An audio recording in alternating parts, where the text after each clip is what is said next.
It's not really about what happens at the end of the race. It's really having the courage to show up and to start and to look at something that seems really impossible, but to break it down and not only do it, but also enjoy it and find a new part of what I'm capable of.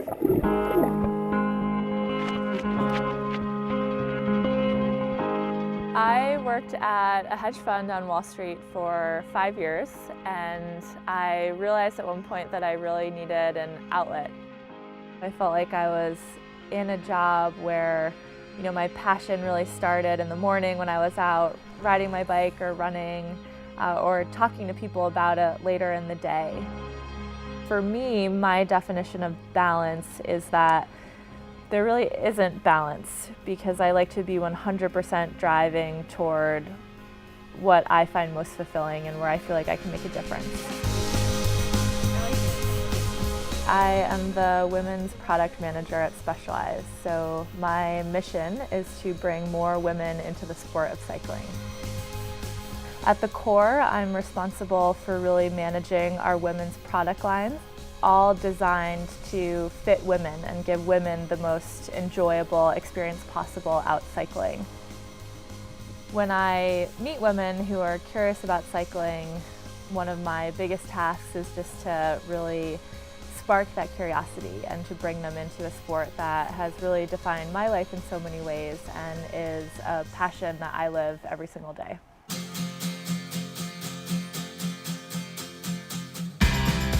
I was the youngest woman to run a marathon on all 7 continents, so that included 26.2 miles across the Gold Coast in Australia, Florida in North America, Brazil in South America, Dublin in Europe, Mount Kilimanjaro in Africa, the Beijing Marathon in Asia, and then of course the pinnacle experience, which was the Antarctica Marathon, way down at the bottom of the earth.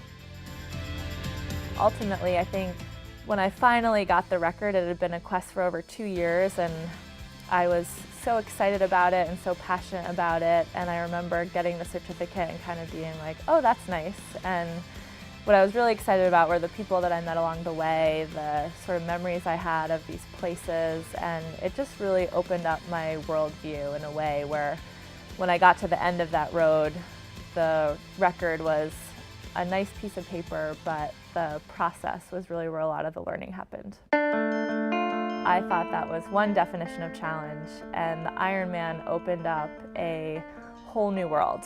And Ironman is a journey that takes you from a lake to a bike to a run and every high and low in between. And there is something in the suffering of Ironman and the communal suffering that really pushed me forward. It's been a goal that I trained for, and it's also been something that's defined my life. It's a way that I like to live. It's more than a race, it's an experience and a lifestyle for me. I don't think I could do it unless I really enjoyed the process. Hello, greetings from the top of the Blue Nile Gorge. One of the things that I ask myself a lot is, what's next? I decided to apply to Stanford as a way to transition into a fitness-focused career that was based more around my core passions.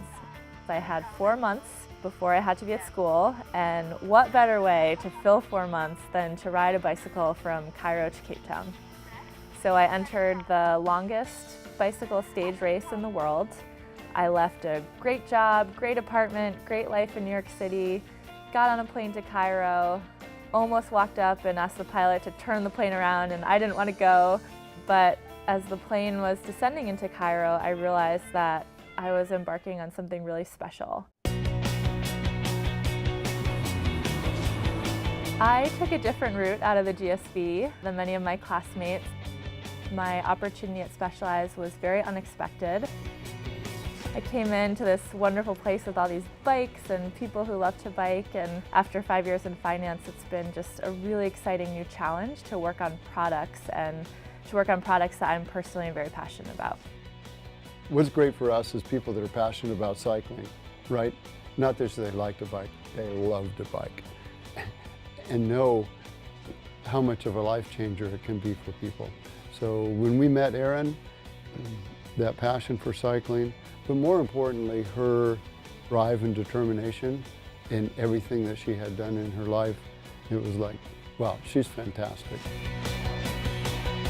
I don't think I could do my current job without the 2 years I spent at the GSB. Coming into an environment where feedback is very direct, it comes from all over the world. I feel like the GSB empowered me to prioritize my time, to listen to feedback, and to really have the ability to step into leadership. I think I've followed a very unusual path. I think it's just a part of my philosophy, which is always asking what's next and always driving toward whatever is around the next bend and not being afraid to step into something very uncomfortable. For me, it's the next Ironman, the next bike ride. It's just sort of moving forward constantly and in every possible direction.